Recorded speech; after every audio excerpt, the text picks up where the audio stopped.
Hello, everybody. This is Luis over with the Comics Podcast with a very special escape pod. We have writer director Ray Hanna here with us today. He is a director of screenplays or theater plays rather, and his recent dark comedy, Totally Ridiculous, Absolutely Possible, showing within the next 2 weekends at the Phantom Projects Theater in La Habra. I wanted to thank Ray Hanna for joining us. Thank you, sir. Thank you. Thank you for having me, guys. Oh, absolutely. Totally Ridiculous, Absolutely Possible. What can people expect to experience in that show? Exactly that title. It's exactly what it's whatever happening will sound ridiculous, but if people sit on it after the show is over, they will realize if it's not already some of it is happening, it could happen. Oh my goodness. Daunting. But Yeah, I like the energy. Right. You said straight up the middle, exactly what it's called is what you're gonna get. I'm enjoying that energy. Okay. Yeah, it's a dark comedy that takes place in 2040 in the future. And it's really built up on what started happening in 2020. So although the play might seem ridiculous in part, a lot of research actually went into it. A lot of scientific facts or possible scientific facts or theories has been put into it. So as they are laughing and giggling, I might think, oh no, that won't happen. Trust me, some of this stuff could have been already happening or will be happening. I'm already in. I'm so excited to hear more. Okay, so I have a question. I'm interested. Ask me. Like writing plays and doing theater, that's a lot. Like it takes a lot to write out a play. What made you want to do this? What made you choose this life? So this is my part-time thing, right? I mean, unless you really are doing musicals or Broadway, you can't live full-time off writing, regular theater or off-Broadway theater or small theater in California in general, because we'll talk about it later. There's a lot of problems with theater right now in California. But since I wrote my first story when I was 7 years old, and I have done comedy sketches when I was in school, when I used to go to the Sunday school, when I used to do Sunday school. And then in college, I did my first theater group, and we used to do a political and social satires. And then I came to the United States, and I took a break of about 20 years. And literally the next door neighbor knocked on my door telling me, hey, after knowing me and knowing what I used to do, it's like, hey, it was the pandemic. So it's like, I'm going to get a warehouse and turn it into a theater. Things are cheap now, and by the time the pandemic is over, I'm going to have a theater. Do you want to come? It's like, no way, I'm not going to come. I said, just come. And he made me direct a play. It was called Baby with the Bathwater. It's a very known play, very dark also play, but it's not original. It's a very known one. And I loved it, but I realized I love doing my own work. I love directing my own work. So I wrote in 2022 a play called The Awkward Tale of Carrot and Those Who Art in Heaven. And it was also satire about human origins, and it's heavily relying on some biblical and religious facts, but it actually twists it and kind of criticizes religion in a way versus faith. And then it was a good success considering like the size of it. So this year I wrote, I mean, it's like a muscle, right? Once you start writing, you don't stop writing. Everywhere you are going, you watch people, and you make notes in your head of people, and you see stories in everything you look at.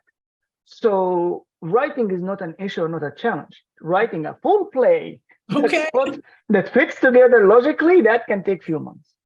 Man, taking on a lot. I would say you took on a lot to write something as creative as this. Thank you. Definitely. Okay, so I have a question too. So you said you like to direct your own stuff or write your own stuff, right? Too? From the moment that you do write to say opening night, what's the process? Like, how long would you say, and you're done writing? How long would it take to get on its feet to cast it and consider it a play, right? Yeah, okay. Everything, all that stuff. So that depends, right? That depends. Like when I did my previous one, Carrot, it literally almost, I think, took 8 to 9 months Wow. to write it, Ooh. 8 to 9 months to write it, because it never starts. Like what ends is not what it starts, right? Yeah. You usually start you will write this play maybe 3-4 times, Yeah. or maybe you will get stuck at one scene, you write it 5-6 times, and then after that you feel yourself, okay, you're go. I mean, one of the worst thing about writing is when you keep revisiting and criticizing. That's one thing they tell you when you write. Just write and move on, finish it and revisit it. But of course, I'm not listening to anyone, so I will keep redoing it. But this last one, I finished Carrot last year in September. I took a couple of months off. I probably start writing it in December, Okay. and I had it ready in March. Oh, okay. But here's the catch: when you do original work, though, and you get the chance and the opportunity and the privilege of actually producing it right away, because I'm doing it myself, so I don't have to run after producers or so.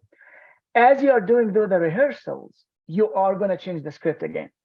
So I can tell you there is at least 30 to 40 pages of that script that got changed as we are doing the play. Well, when the characters are talking to each other and you become to know the characters even more, do you kind of feel like Barbara wouldn't say that to Jeff? Do you kind of feel that way? Like, oh, this is probably a better she would probably have different, right? Like, yes, and it doesn't happen like you can write it and you think fine until you hear. That's why some in the theater world you will do something called table read, and sometimes they call it workshopping it. Workshopping it is you take that play and you bring bunch of actors and you sit down around a table and you have them read it. And when you hear it, oh, okay. But with me, I usually pull the trigger too fast. my table read is the first day of the rehearsal, right? Yeah. But but luckily, because I rewrote it so many times, it wasn't really a surprise. But there are lines, like you said exactly, Ash. There are lines that were here, and I was like, okay, no, it's whether this sounds a lot like another character, so just cut it off. Or the actors. I mean, actors, by the way, in theater, they are not puppets. They are not somebody that you just tell them and they do it.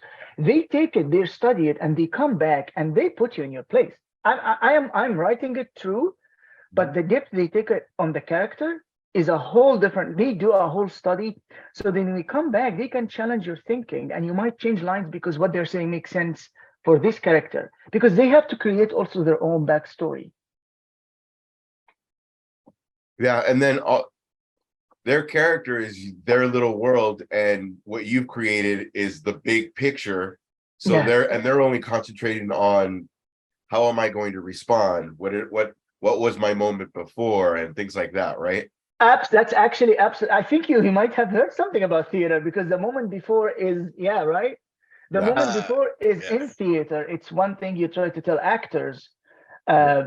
Like, hey, before you walked in here, you had a life. What just happened? I had last year a gentleman that was playing Jesus, who is an alien, and he literally had a notebook with him every rehearsal that he comes, and by the end of it, he had the full notebook written with a lot of questions that even made me think about, okay, I didn't think that much in depth about the origin. And as funny as you will see the role and you will laugh, you think, well, something that funny, really, do you do that much research? Actually, comedy requires more research than drama. Yeah. At least in my opinion. I hear you. Absolutely. Yeah. The rhythm of a comedy can be difficult. And if you can't get that pacing right, and if everybody doesn't have the proper energy, the joke will fall flat and the rhythm's all thrown off. You're absolutely right. Yeah. Or they think the joke is this, but the joke is really this other thing you wrote.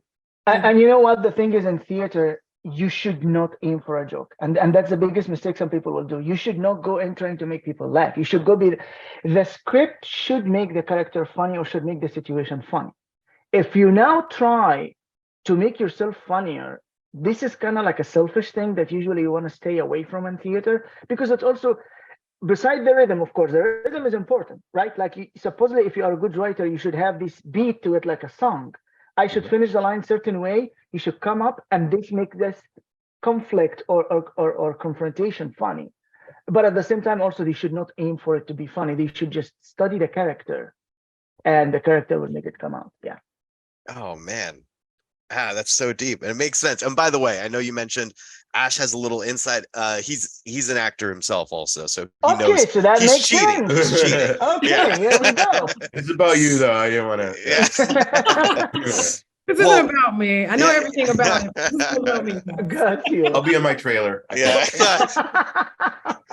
Now, you mentioned earlier, as far as when you're writing the script, and everybody says as you're typing it out, you get stuck in a certain point. Don't dwell on it. But you're like, I don't really listen to the rules. I kind of make my own rules. You're kind of doing this thing yourself. What have you found is the best remedy for writer's block? If you're rewriting the script, let's say for Totally Ridiculous, Absolutely Possible, you're rewriting something that didn't feel well in a table read and you're stuck. What do you do? What did you find is your secret? Well, there is no secret. It's probably called insanity, but you rewrite again. So with me, Totally Ridiculous was 4 different plays, 4 different stories. So every time I end and you come to this cliff that you just feel like, it was good until here, but then like it doesn't make sense. I left it and I start rewriting again, taking elements that I think will work into the next. So you always kind of take these elements with you and rewrite with it. Again, they usually advise you not to rewrite and keep moving and just, but for me, that's how it works for me. I will take these elements that I like and rewrite again and rewrite again. And you keep taking these elements and you keep reshaping it until finally you find yourself moving through. Usually, and Ash probably knows that there is an arc for every character, right? Every character has an arc. An arc is how it develops. Like, what does it start at? What does it end? Every scene, it has a needs and wants and goal and all of that. And when you are writing, though, you need to have a goal. Like every character needs to have a goal. They cannot be just showing up because they need to fill a gap, right? And then you take this character that you feel, or elements of the character that feel that is working, if you got a block, and you use it again. For me, I rewrite again with that element and until it finally opens up.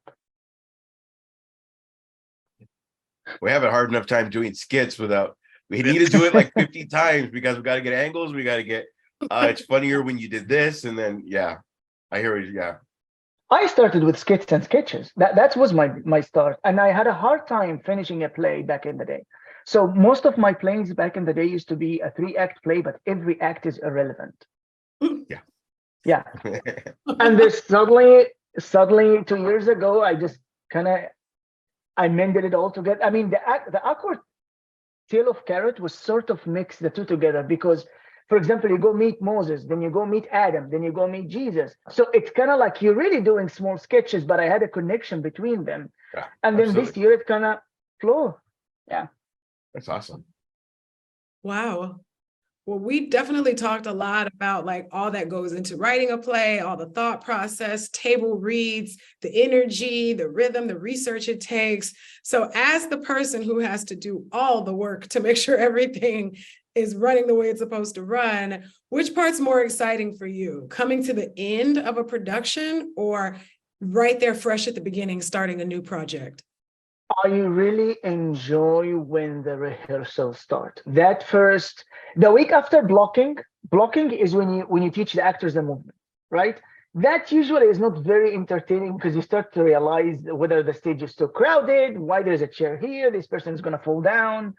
I don't enjoy that. But the minute the blocks are over, I enjoy what they call characterization and character development. It's you sitting down with the actors and working with them. And because a good director doesn't tell the actor what to do. They challenge them, right? You cannot ask them, well, where do you think this character came from? Well, why do you think this character is angry? You ask them questions because a good artist and a good actor doesn't always need 100% direction. They need just a slice. The rest is on them. Otherwise, they're just being controlled completely. I hate Tech Week. Tech Week comes at the very end. It's the one that you run with lights and dress and everything. I hated it, absolutely hated it. Important. Tech Week is important. It is, but in my case, due to a lot of challenges that we faced, I had to do the rehearsal at one point at my backyard, and then the Tech Week was in a theater. So we started to hit reality, and really the first 2 days, almost there was no acting. It was just light after music, after cue, after learning the display. So the process in the middle is what I enjoy the most. The ending of it is usually sad, right? Because you get used to doing that for 5 weeks. And then at the end, it all comes apart because they become like a family, especially if actors get along. it becomes like they become, and usually they have friendships that continue after the production. I am the one that doesn't hear from them very often until the next production. From from developing the characters and say writing the joke for the sake for that character, have you what's the most rewarding thing? Like, is it didn't work? How you say it? It didn't work in the table read, but then you fixed it, and then like it was rewarding because it was the right decision, or you wrote, like, when you heard your first laugh from what you first wrote, was that, how rewarding was that? Oh, extremely rewarding, because with sense of humor, it's a validation that you have sense of humor, right? Comedy, because sense of humor is different, right? I'm originally from North Africa. So my sense of humor came from British slapstick comedy, Monty Pythons and things of that sort. Egypt, which they considered Hollywood of the East, because the arts there and the theater there is huge. The comedy is different. So me writing comedy here and finding people here laughing at it and getting it, that was extremely rewarding, because it says I get the sense of humor of different cultures. People from different backgrounds can get me, right? Of course, the audience laughing, that is like the winning ticket. That's the absolute, like, and then the thing that you think funny and then it doesn't become funny kills, like, it cuts you on the heart. It's like, really? Is that my mistake? Is that the actor's mistake? Like, why? So yeah, so definitely it's when you hear the actors laughing at it, you know that you are on the right track, right? Yeah. You know that they're on the right track. When they read the script and they come back and say, I'm going to accept it because it's so funny, I was laughing out when I was reading it, that's step number one. The audience seal the deal. Yeah. That's beautiful, man. I saw the show. I saw the show opening night. I took my wife. We went to go see it, and hearing this woman next to me laughing is just one of the best feelings of just like, we're just having this wonderful time. And that's why I wanted to have this this moment of your time to sit down with you and have that conversation with you, because this is a beautiful play. And we touched on it a tiny bit. Live theater is turning into a harder to find art form, and it's sad, because it's such a beautiful thing, and you come out and you see it, and it's such a wonderful thing to see what you're able to do from your writing to your actors bringing this script to life. Like, it was a genuinely funny from beginning to finish show. Thank you. Oh, absolutely. Just speaking facts here, sir. Yeah, the thing that I want to highlight, if you allow me a second, though, Of course, is the issue of the theater, especially in California. Okay, so what is satirical, I guess, or comedic about it is Hollywood is a few miles down the road. So this is where all the magic is being done. So you'll think, okay, well, if Hollywood is down the road, everybody in town appreciates theater. Unless it's a Broadway theater, it's a musical, or a classical rerun. Originals hardly survive, small theater hardly survive. People are not gonna leave the couch or put any effort to go see. It's just not, like, people who come to theater are the same. Like, if you try to say even, hey, it's free, come in, the people that will come in still only the people that watch theater. And I think in part that's because sometimes we keep playing the same old stuff, so it became not relevant. Like, how can you bring an 18 years old, 20 years old to see something like, I don't know, Fiddler on the Roof? Although it's my favorite Fiddler, I love it until today, or Sound of the Music.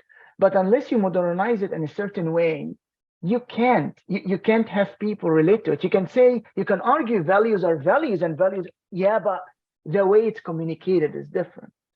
So how is the theater going to survive, when there is no young audience coming? And it's mainly because the original plays, first of all, don't see the day of life most of the time, unless it's a famous writer, right? So if it's an original play, you don't get a lot of people. You have to do something that brings the people back, that is known, and that will bring traditional viewers. So your spam is very limited. The people that will come and see theater are very limited. In order for us to break this barrier, we need to do new theater, but that means we need the support. We need the grants, we need the donors, because it's gonna fail so many times. My last play didn't do any profits. It actually made losses, and here I am doing it again. And it's gonna keep happening. I'm telling you, losses is going to keep happening because you are moving the needle very small. You go from 50 attending to 70 attending to maybe 100 attending, and you are hoping these catch up, right? So there is a lot of support needed for original plays, because original plays need a lot of marketing, and a lot of smart people need to be involved in how to talk to the younger generation and bring them over.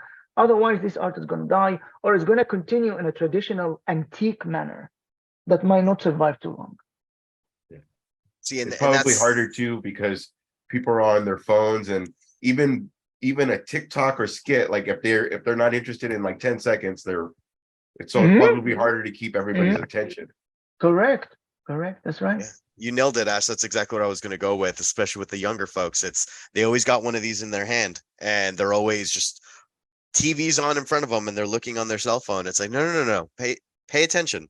Listen to the story. There's something going on right in front of you. I just wanted to showcase it again. Show times for the next 2 weeks. You have shows Friday, Saturday, Sunday, with the final show on July 9th at the Phantom Projects Theater in La Habra.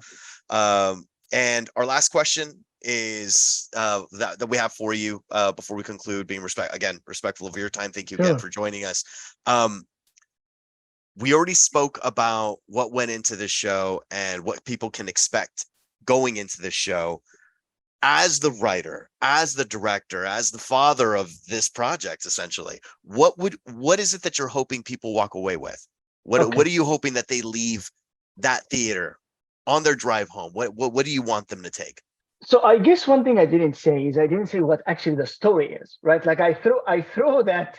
So my story takes place in 2040, okay, in which global or climate change reached a degree that just hurt most of the entire world, and there's only certain countries, which is Canada, Russia, Scandinavia, that became superpowers.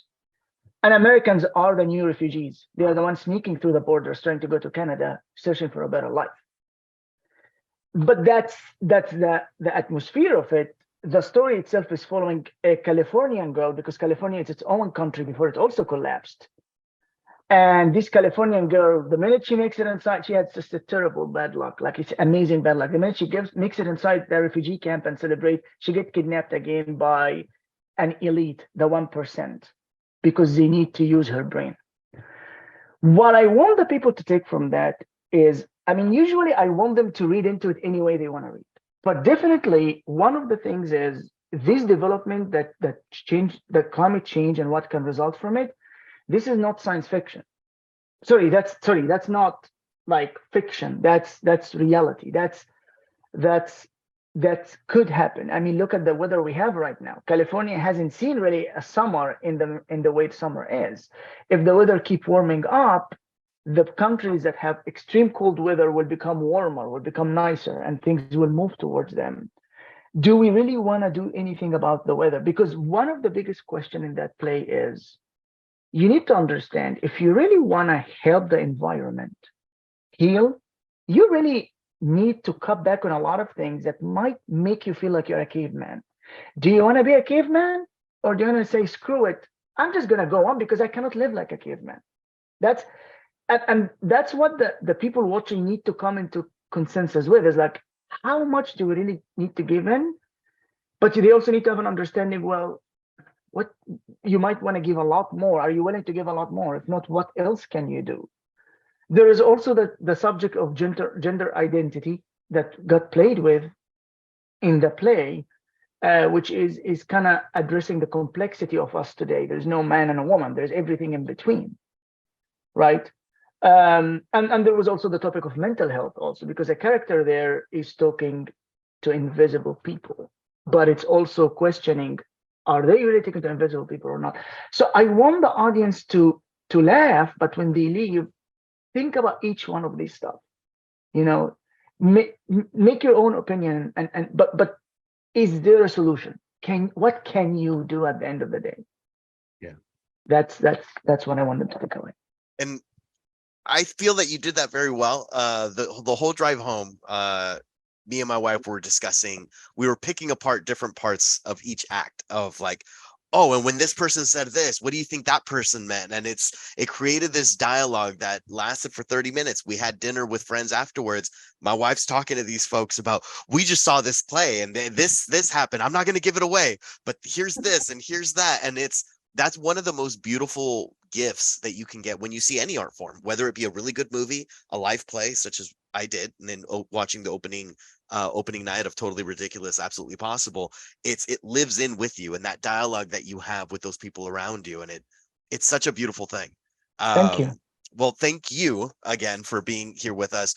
And where, if people are interested, where can they find more information? Where can they find you? Where can they follow you? So removisiongroup.org. Removisiongroup.org is where they can find information about the play, about the group, and tickets.